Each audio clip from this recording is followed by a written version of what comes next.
इंतजार के वो पल आ गए हैं, मुद्दतों से हमने सवारे हैं। जोरदार कर ध्वनि से स्वागत करें। माननीय सम्माननीय मंत्री जी हमारे बीच पधारे हैं। सुस्वागतम सुस्वागतम सुस्वागतम। माननीय विष्णु भंगाड़े जी, शिवसेना जळगाव जिल्हा प्रमुख, आदरणीय मीनाक्षी दीदी, सब जोन इंचार्ज रवि भाई जी वागड़ू, आप भी स्टेज पर आमंत्रित हैं।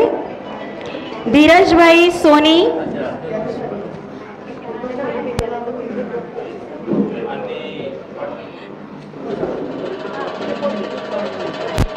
आदरणीय नीता दीदी जी,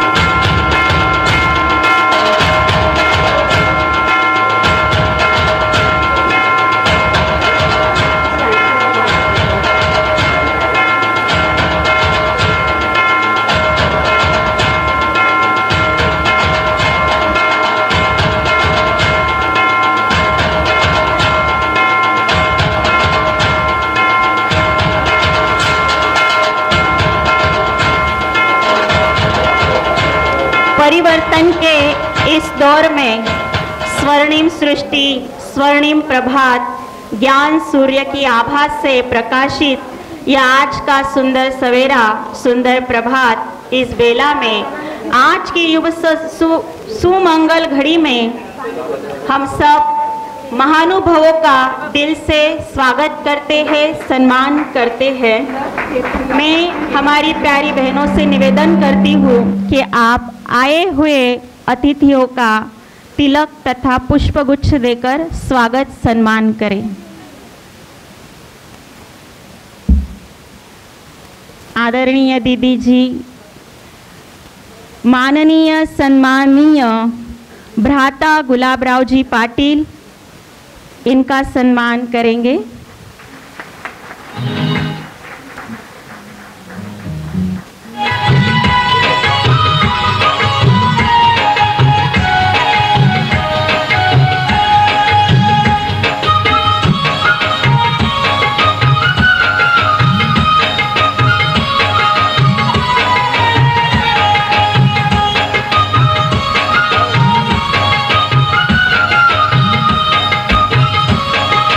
आदरणीय नीता दीदी जी,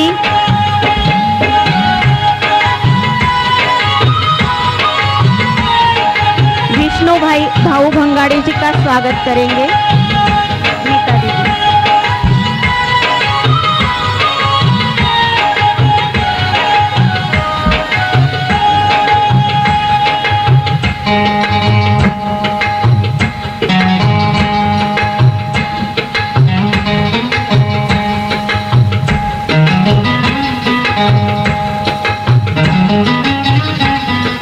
स्वागत की इस श्रृंखला में अपनी तालियों का साज सुर से सजाते रहे।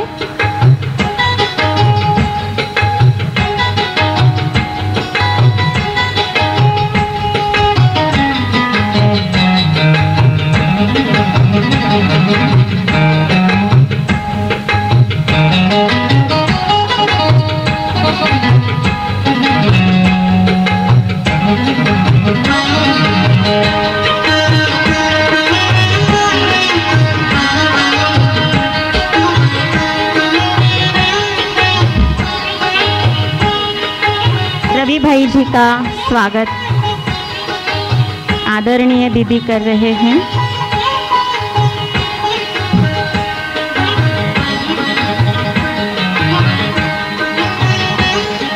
यह महान आत्माओं की सजी हुई सभा है, पुण्य आत्माओं की बिखर रही प्रभा है।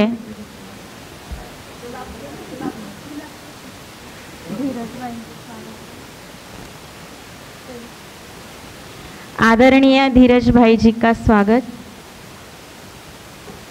करें।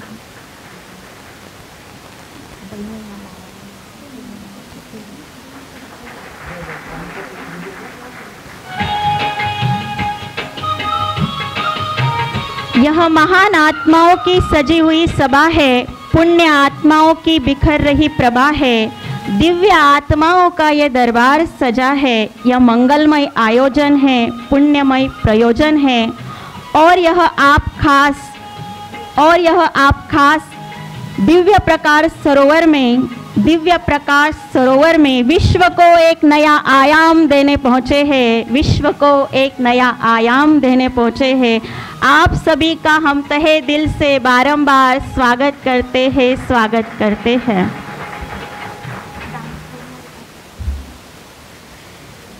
प्रजापिता ब्रह्मा कुमारी ईश्वरीय विश्वविद्यालय के अंतर्गत आज का यह कार्यक्रम हमारे बीच में महानुभाव अतिथि मंत्री जी, इस संस्था के अंदर यह प्रजापिता ब्रह्मा कुमारी संस्था एक विश्वव्यापक संस्था है और इस संस्था का मुख्य हेडक्वार्टर माउंट आबू राजस्थान में है। इस संस्था के अंदर 19 विंग्स के द्वारा अलग अलग कार्य किए जाते हैं, समाज के हर वर्ग तक पहुँचे और हर वर्ग समाज का सशक्त बने, इसलिए doctors wing, medical wings, political wings, ऐसी अनेक विंग्स कार्यरत है।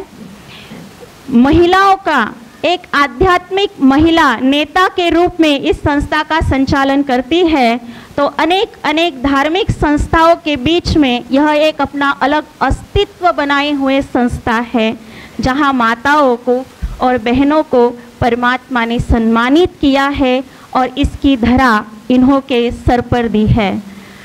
यह ब्रह्मा कुमारी विश्वविद्यालय के अंदर जलगांव उपक्षेत्र में 10,000 से भी कई भाई बहनें लाभान्वित होते हैं, जुड़े हुए हैं, जो अपने जीवन में राजयोग का रोज अभ्यास करते हैं, तनाव मुक्त जीवन, व्यसन मुक्त जीवन जीने की कला यहाँ से सीखते हैं और एक आनंदमय सुखमय जीवन जीते हैं। जलगांव में बहुत सारी सेवाओं को नया आयाम दिया जाता है, जैसे शांति यात्राएं है, पद यात्राएं है, बेटी बचाओ अभियान हो, महिला सशक्तिकरण अभियान हो, उड़ान व्यसन मुक्ति केंद्र हो, बहुत सारे आध्यात्मिक धार्मिक मूल्य शिक्षण तथा अलग अलग तरह से समाज में नवीनीकरण लाने का प्रयास यह ब्रह्मा कुमारी संस्था करती है। और उसी के अंतर्गत आज हम जहाँ पहुँचे हैं, यह हमारा दिव्य प्रकाश सरोवर, यह दिव्यता फैलाने के लिए एक नया आयाम अवश्य स्थापित करेगा। और यह दिव्य प्रकाश सरोवर के माध्यम से हम चाहते हैं कि समाज के हर वर्ग का सशक्तिकरण हो, यहाँ से अलग अलग सेवाएं होंगी। यह स्थान जो है वह एक शांति कुंड बनेगा, एक तपस्या का, एक ज्वाला का रूप यहाँ से निकलेगा, जो परिवर्तन अनेक आत्माओं में लाएगा। कई हमारी इस जलगांव उपक्षेत्र के अंदर 80 बहनें हैं, जो 300 से भी अधिक सेवा केंद्र जो है, ब्रांचेस है, वो संभालती है। तो ये अपने आप में एक बहुत अच्छा कुशल संगठन है। और आज इस दिव्य प्रकाश सरोवर में अपनी दिव्यता से, अपनी कर्म से, अपनी वाणी से हमें लाभान्वित करने के लिए, हमें प्रेरणा देने के लिए हमारे बीच में सम्माननीय माननीय पालक मंत्री जी गुलाबराव जी पधारे हैं।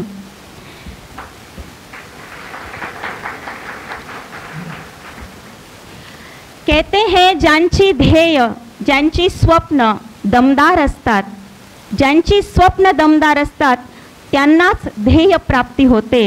फक्त पंख असून काही फरक पडत नाही, फक्त पंख असून काही फरक पडत नाही, जिद्दीमुळे उडान सफल होते, जिद्दीमुळे उड्डाण सफल होते, असे आमचे यशस्वी माननीय भ्राता गुलाबरावजी, पाणी पुरवठा व स्वच्छता कैबिनेट मंत्री महाराष्ट्र तथा पालक मंत्री जिला जळगाव शिवसेना उपनेते, कहते हैं चमकता सूरज है आप, किसी के परिचय के मोहताज नहीं है आप।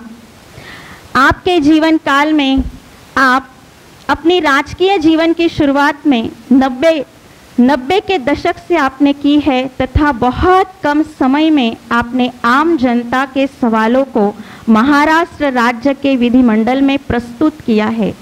कोई भी राजकीय पार्श्वभूमि न होते हुए भी कुशल संगठन कौशल्य से तथा अमोघ वक्तृत्व शैली से आपने जनमानस में अमिट छवि निर्माण की है। दुनिया वालों के लिए आप मंत्री हो, दुनिया वालों के लिए आप मंत्री हो, लेकिन हम ब्रह्मा कुमारी इस परिवार के लिए आप हमारे गुलाब भाऊ हो। आपकी माताजी से आप ब्रह्मा कुमारी इस परिवार से जुड़े, यह परम सौभाग्य रहा है। तो हम अभी ऐसे प्रखर वाणी के व्यक्तित्व के धनी से सुनेंगे, लाभान्वित होंगे। आदरणीय भ्राता गुलाबराव जी।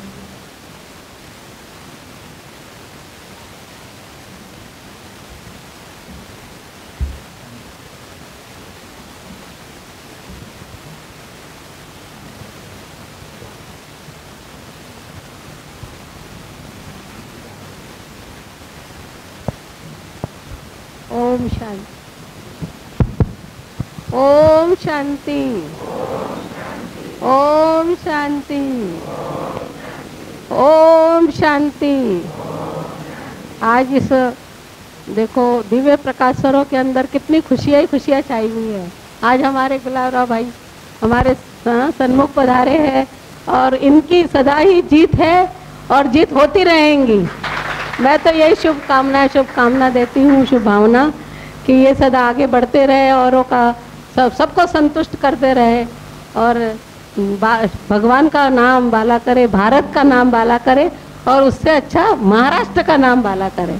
ये हमारी बहुत इच्छा है। तो इनके कदम यहाँ लग गए तो हमारी भी जो है, हमारे विद्यालय का भी बहुत भाग्य है और परमात्मा आप सबको ऐसी कृपा दया करे आपके ऊपर कि आप सदा सबका कार्य सफल करते रहें और कराते रहें। ओम शांति शांति। ज़्यादा समय नहीं लेती क्योंकि बहुत हमारे भाई जी बहुत बिजी रहते हैं, सारा दिन बिजी है। अभी भी क्यों लगी थी उनके पास, मैंने सुना मिलने वालों की, और सबकी इच्छाएं पूरी कर देते हैं।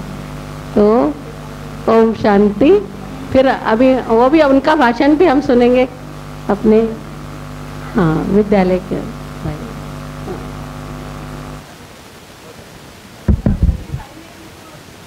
कराए हैं। रवि भाई निमित्त बने क्योंकि भाऊ ने बोला था, गुलाब भाऊ ने, कि बोले रवि भाई मेरा प्रोग्राम बनाएंगे, बोले विद्यालय में आने का। ओम शांती।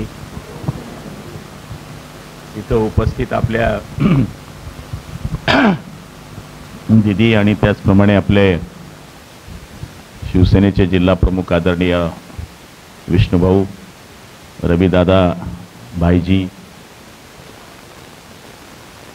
सगळ्या माझ्या भगिनी, बंधू आणि मित्रांनो, खरं म्हणायला गेलं तर या परिवाराशी माझा कायम संबंध येत गेला। माझ्या आता आई या परिवारातच होत्या आणि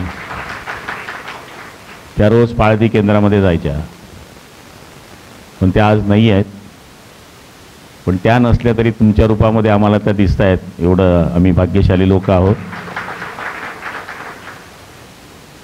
या परिवाराचा कार्यक्रम घेत असताना मी रवी भाऊ आणि रामकृष्ण दादांना सांगितलं होतं की मला आज शक्यच नाही आहे।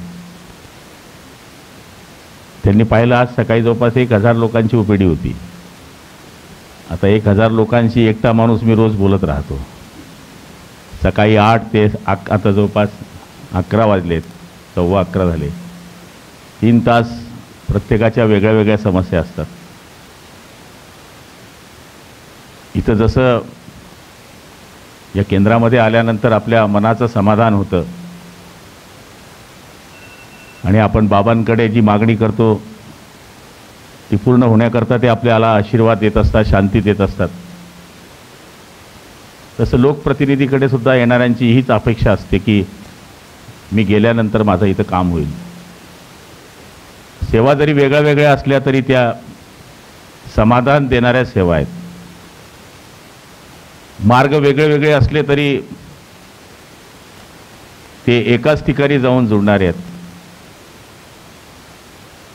आज हे केंद्र पाहिल्यानंतर मी पाळती केंद्रामध्येही जवळून आहे. इथे जीही मदत लागली ती 100% करण्याचं काम मी केलेलं हे आपल्या सगळ्यांना माहिती आहे. आणि तिथे सुद्धा आमचे ठाकूरजी आहेत, दिदी बसले आहेत, समोर दिसत आहेत मला, ज्यांचा पाळतीशी कायम संपर्क आलेला आहे. पुष्पा दिदी आणि इकडे ह्या पण दिदी बसल्या आहेत ना, दोघं दिदी बसल्या आहेत, बांबोरी. तर आमचा कायम ज्याची संबंध तिकडे येतोच. आणि आमच्या गावातही बरीच मंडळी या ठिकाणी या कार्यामध्ये आहे. मसावतची मंडळी बसलेत, मसावतवाले आहे ना, हां, ते त्यांच्याही केंद्रात मी जात असतो. आणि रविदादांचं तर घरचंच केंद्र आहे म्हणजे. आणि आमचे रामकृष्ण भाऊ म्हणजे राम आणि कृष्ण दोघं एकत्र आहे. त्यांची पण नेहमी आमच्याशी भेट होत असते. हा परिवार म्हणजे निस्वार्थी परिवार आहे का. ही सेवा अविरत चालत आहे. येताना मी रस्ताही पाहायला, मला वाटलं म्हणतं रस्त्याची मागणी होईल.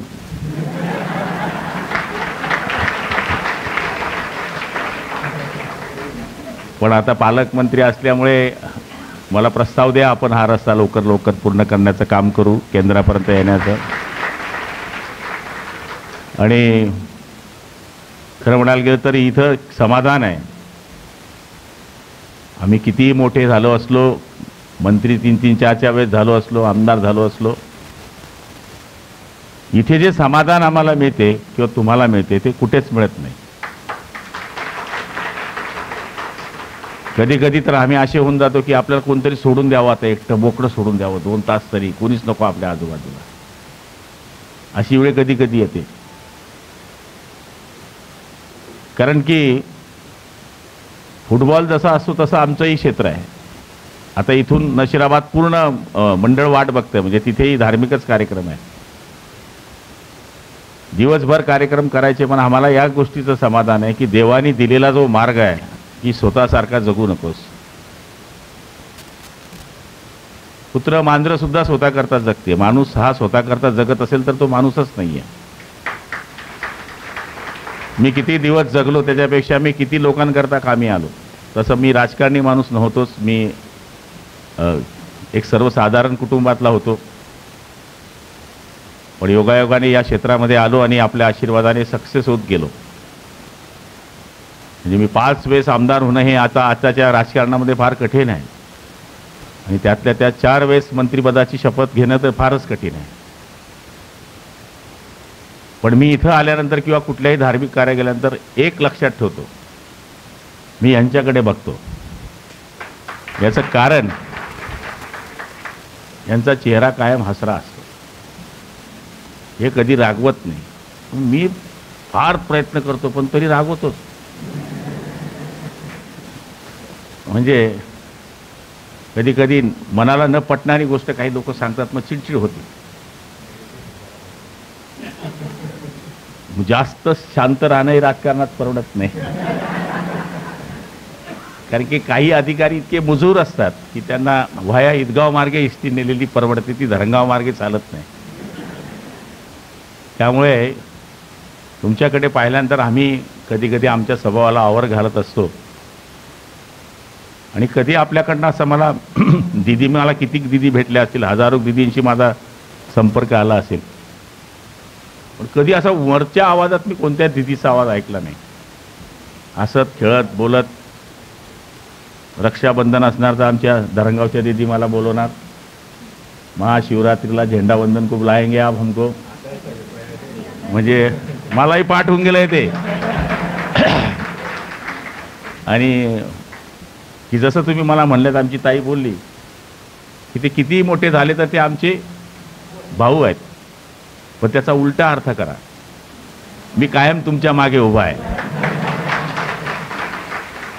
त्यामुळे निश्चितपणाने आपला आशीर्वाद, आणि गुलाबलाच गुलाबचं फूल लावून दिलं, हे आशीर्वादच आपल्या कामी येतात. आणि असं म्हणतात की प्रत्येक आयुष्यामध्ये अध्यात्माची गरज आहे, ते कोणतंही क्षेत्र असो. कोणी ना कोणी अधिष्ठान आपल्या पाठीशी असलं पाहिजे, तरच माणूस यशस्वी शिखरावर जाऊ शकतो. आमची आई माउंट आबू जायची, कधी कधी पुढे आणखी एक वेळेस कुठे गेली होती ती, तिथे गेली. तिला तिथलं लांब का बरं जाते, जाऊ दे म्हणत्या. म्हणजे आम्ही तिला सांगायचो तरी ती ऐकायची नाही. आणि आज या कार्यक्रमामध्ये येऊन मला निश्चितपणाने या गोष्टीचा आनंद झाला की आपले जवळपास 10,000 अनुयायी आहेत. 80 दिदी आमच्या 300 केंद्र चालवत आहेत. आणि लोकांना जी आज काळाची गरज आहे, निर्व्यसनी करणे, व्यवहाराने जगणे, आपल्या आत्म्याशी सत्य बोलणे. मी नेहमी सांगत असतो, आमच्या पुढारी म्हणून मी स्वतःही सांगतो माझ्या मनाला, रात्री झोपल्यानंतर आपण आपल्या मनाशी बोलावं. किती लोकांना दिवसभरात फसवलं, आपोआप आपलं उत्तर भेटते. माणूस सगळ्याशी खोटं बोलतो, पण आपल्या मनाशी खोटं बोलत नाही, आपल्या आत्म्याशी खोटं बोलत नाही. आणि इथं तेच सांगितलं जातं की तुम्ही सत्य चाला, आपल्या आत्म्याशी खोटं बोलू नका, देवाची सेवा करा, आपल्या चालीरीतीप्रमाणे चालण्याचा प्रयत्न करा. आज तुमचा सत्कार मला मिळाला आणि आशीर्वाद दीदींचे मिळाले. दीदींचाही संबंध माझा फार दिवसापासून आहे. कदाचित मी या क्षेत्रात नसतो तर तुमच्याच क्षेत्रात आलो असतो, काही सांगता येत नाही. पण नाईलाज आहे, माझ्या परिवारात सगळं वाटून गेलेलं आहे. माझी घरचे कोणी जय गुरुदेववाले आहे, माझा मुलगा स्वामी समर्थ केंद्रावर रोज जाते, आई होती ती तुमच्या मार्गात होती, मी देवीचा भक्त आहे. पुढाऱ्याला सगळे देव लागतात. आणि सर्व मिळून आशीर्वाद असल्यामुळेच आज तुमच्या आशीर्वादाने 60,000 मतांनी लोकांनी पुन्हा मला निवडून दिलं. आणि त्याच्यामध्ये आपल्या सगळ्यांचा सहभाग आहे, आपल्या सगळ्यांचा सहभाग आहे, सगळ्यांचे आशीर्वाद आहे. खरं म्हणायला गेलं तर हे वातावरण पाहिलं तर दात्याचेही आभार मानले पाहिजे. रविदादा आणि रामकृष्णदादा मला सांगत होते की एका दात्याने तिथं 2.5 एकर त्यांनी 2.5 एकर जमीन दिली. आता ही किती रुपयाची माहिती आहे का? इथे ही जमीन आता कोटीच्या वरती भाव आहे. इथे 3-4 कोटी रुपयाची जमीन देऊन टाकली त्यांनी आपल्याला. इथं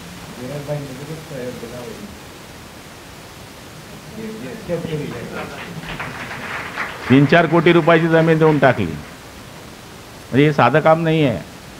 म्हणून मी नेहमी भाषणात सांगत असतो की प्रत्येकाकडे पैसा आहे, पण देण्याची इच्छा असली पाहिजे. पाणी वाहतं ठेवलं पाहिजे. आता एक GPS आजार आला ना, हाताशी लुळे होत आहे. आज जळगावमध्ये एक रुग्ण सापडला. मग काय करणार आहे त्या पैशांचं आपण? तुमच्याकडे आहे तर ते चांगल्या कार्याला लागलं पाहिजे. त्यामुळे अशा कार्याला सगळ्यांनी मदत करणं ही काळाची गरज आहे. आणि इथे तर आपण पाहिलं तर शिक्षकसुद्धा गणवेशमध्ये राहत नाही, पण आपण 100% गणवेशमध्ये राहतो. पहिले गुरुजी ना आताचे गुरुजीमध्ये केवढा फरक पडला विष्णू भाऊ. पहिले गुरुजी सफेद कपडे, सफेद टोपी, हातात काडी, छोटीशी थैली, लांबून आले की गुरुजी आले, पोरं पळून जायचे. आता चड्डीला 12 खिसे असलेला गुरुजी येतो आणि तो लक्षात पण येत नाही मास्तर आला का पिक्चरचा ॲक्टर आला. फक्त गणवेश जर कोणी पाळला असेल तर ओम शांती परिवाराने पाळला आहे. 1 लाख महिला उभ्या करा आणि त्याच्यामध्ये आपली एक दिदी मी तुम्हाला ओळखून दाखवतो, कारण तिचा गणवेशच सांगतो की ही दिदी आमची आहे. हा या परिवाराने कायमस्वरूपी जोपासलेला एक अनुभव माझ्या आयुष्यामध्ये आहे. आणि आपल्याकडे पाहिल्यानंतर प्रत्येकाला एक आदराची भावना असते. आणि आज तुम्ही आमचा सगळ्यांचा जो सत्कार केला त्याबद्दल मी आपल्या सगळ्यांचे खूप खूप आभार मानतो. आणि असंच प्रेम कायम माझं तुमच्याशी आणि तुमचं माझ्याशी राहणार आहे, ते कधीच तुटणार नाही. शेवटी आपली एक नाड जुळलेली आहे आणि ती न तुटणारी आहे. पालकमंत्री म्हणून या परिसरातल्या छोट्या मोठ्या ज्या अडचणी आहे केंद्राकरता, ज्या माझ्याकडनं सोडण्यासारख्या आहेत, त्या 100% सोडवल्या जातील. आपण इकडच्या रस्त्याची सुद्धा मला जर मागणी केंद्रातर्फे एक लेटर पाठवून दिली तर येत्या एप्रिल महिन्याच्या बजेटमध्ये म्हणजे मार्चमध्ये आमचं कामकाज सुरू होते, कारण की आर्थिक वर्ष जे असते ते मार्चपासून सुरू होतं. आपल्याला काहीतरी काम रस्त्याचं इथे टाकता येईल आणि पुढच्या वेळेस ज्यावेळेस मी आपल्याकडे येईल तेव्हा त्या रस्त्यावरूनच गाडी घेऊन येईल एवढी खात्री मी आपल्याला या ठिकाणी देतो. पुनश्च आपल्या सगळ्यांचे खूप खूप आभार मानतो. ओम शांती. खूप खूप धन्यवाद भाऊ. तुम्ही आमचे भाऊ आहात आणि तुम्ही आम्हाला वचन दिलं आहे की मी भाऊ नेहमी तुमच्या पाठीशी उभा आहे आणि आपल्याला रस्त्यासाठी पण भाऊंनी वचन दिलेलं आहे.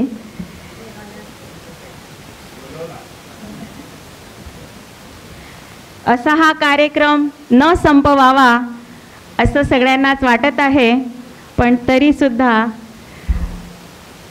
मी आमच्या भ्राता रविभाई वागडूद यांना आभार प्रदर्शनासाठी निवेदन करते. रवि भाऊ, आप एक कुशल व्यापारी है. ओम जिनिंग इंडस्ट्रीज आप एक कुशल चलाते हैं, तो आप आए हुए अतिथियों का आभार व्यक्त करेंगे.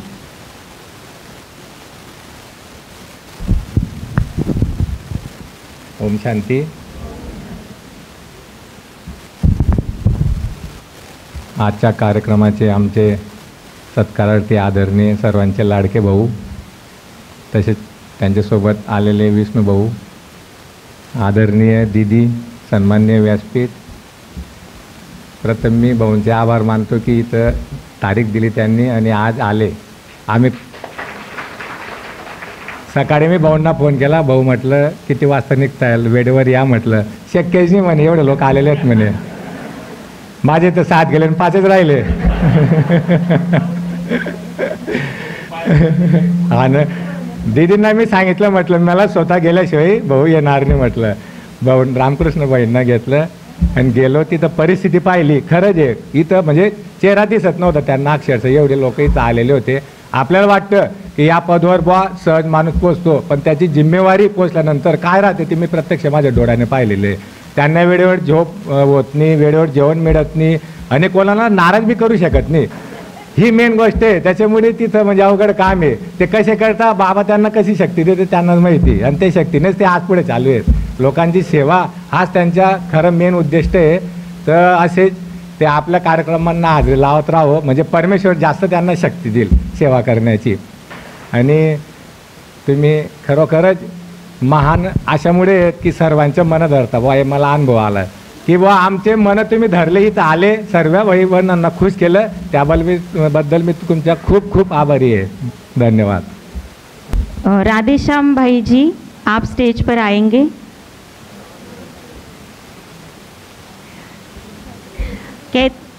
राधेश्याम भाई जी, हम सबको पता है कि कहते 3 पैर पृथ्वी के भगवान को दिए तो उनका भाग्य बन गया. तो ऐसे जिन्होंने अपने तन मन धन से सेवा की, ऐसे हमारे भ्राता राधेश्याम मुंदड़ा जी, इनका सम्मान हम करने जा रहे हैं. नई दुनिया का जो हम यहाँ से सपना साकार कर रहे हैं कि जल्दी ही सतयुग आएगा, वह स्वर्णिम दुनिया आने वाली है. श्री कृष्ण जी इस धरा पर अवतरित होंगे, तो उस दुनिया का यादगार व सपना साकार हो. हमारे पालक मंत्री जी को सम्मानित किया गया.